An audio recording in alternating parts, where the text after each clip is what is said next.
What if I told you that the worst day of your life might actually be the best thing that ever happened to you? You just don't know it yet. Think about it.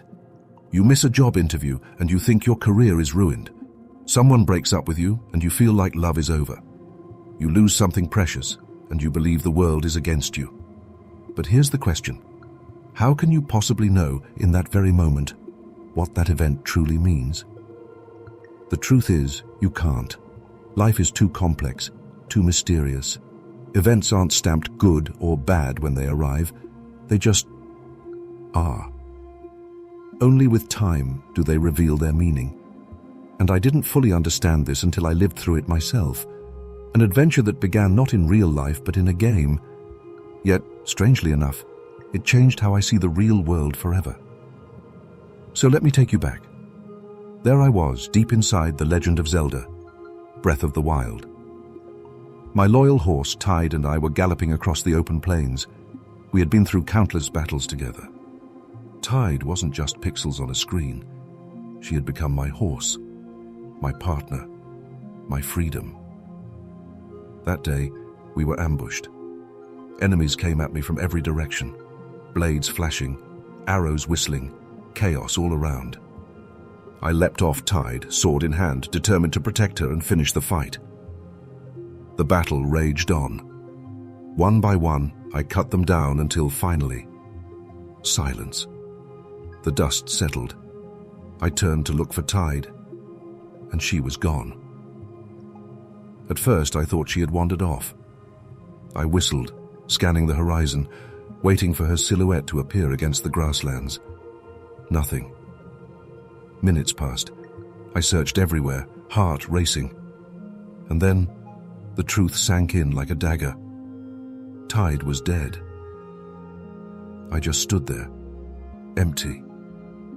Tide wasn't just a mount I used for traveling. She was a companion I had bonded with, one I had trusted through every challenge. And now, she was gone forever. I felt miserable, like the game itself had betrayed me. But then, a whisper of hope. I remembered a rumor I had once overheard in a tavern. Something about a hidden deity, deep in the far reaches of Hyrule, who could bring back a fallen horse. It sounded absurd, a myth. But when grief is heavy, even a rumor feels like a rope worth clinging to. And so, I set out across the wilds, chasing nothing but the faintest possibility that I could undo what I had lost. The journey was brutal. I crossed mountains, rivers, forests, and deserts.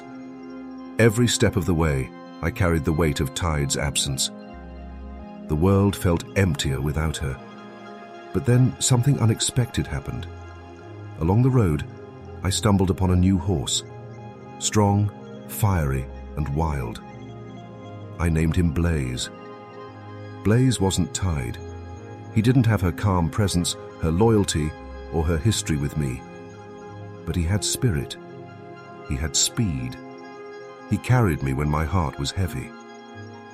Together we raced across the plains, forging a new bond. For a while, Blaze filled the void Tide had left. And I started to wonder, maybe, just maybe, this was the reason I had lost Tide in the first place.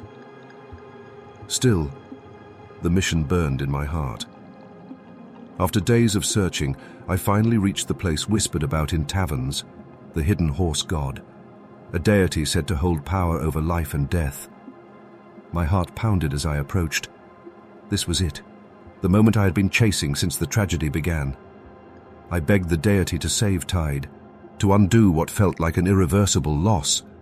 And then, it happened. Tide returned, my companion, my loyal friend, alive once more. I was overjoyed, overwhelmed, relieved. I had what I wanted all along. Tide was back. But here's the strange thing. The joy wasn't as pure as I expected, because standing beside Tide was Blaze, my new friend, my partner in the journey I never would have taken if Tide had not died in the first place. That so-called tragedy, the one that had shattered me, had given me Blaze, and it had sent me on an adventure I never would have experienced otherwise. It struck me then. How often do we curse the very events that are quietly leading us towards something new, something meaningful? That realization reminded me of an old parable, the story of a farmer who lived in a small village. One day, his horse ran away. "That's terrible," the villagers said. The farmer only shrugged. "Maybe." The next day, the horse returned, bringing a herd of wild horses with it. "That's amazing," the villagers cried. The farmer again said, "Maybe." Then, one of the wild horses injured the farmer's son. "That's awful," the villagers said. The farmer replied, "Maybe." Soon after, the army came recruiting young men for war. The farmer's son couldn't go because of his injury. "That's wonderful," the villagers said. And again the farmer shrugged. "Maybe." Just like with the farmer, just like with Tide and Blaze, events aren't good or bad. They simply are. Their meaning unfolds with time, and it's only in hindsight that we see the truth. Here's why this matters. When you adopt this mindset, life feels lighter. You stop carrying the crushing weight of labeling every event as disaster or miracle. You start seeing them for what they are, just things that happen. Not destiny, not curses, just events. This isn't just philosophy, it's practical freedom. Think about it. If you convince yourself that every setback is the worst, you suffer twice. Once in reality and once in your mind. But if you let events breathe, if you wait for their meaning to reveal itself, suffering loses its grip. I experienced this in real life not long ago. I lost a chain my sister had given me, a gift that held so much sentimental value. In the past, I would have spiraled. Panic, guilt, desperation. I would have torn the house apart until I found it. But this time I reminded myself, the chain itself wasn't the true gift. The love behind it was. If I never found it, that love wouldn't disappear. And if I did find it, I'd simply wear it again. Either way, nothing essential was lost. With that acceptance, the situation felt lighter. I asked around, and eventually, I found it in the lost and found. Relief, yes. But by then, I had already let go. The outcome no longer defined me. And that made all the difference. This is the paradox of life. We move forward blindly, but it only makes sense when we look back. We suffer in our heads far more than we ever suffer in reality.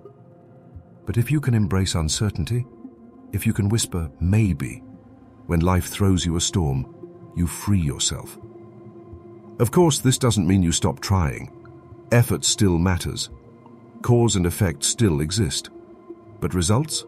Outcomes? They are not in your control. You can only influence them, not own them. So when something bad happens, pause, breathe, remember Tide, remember Blaze, remember the farmer, and instead of judging, simply say, maybe. Because one day, you might look back and realize what you thought was the worst moment of your life was actually the beginning of the best.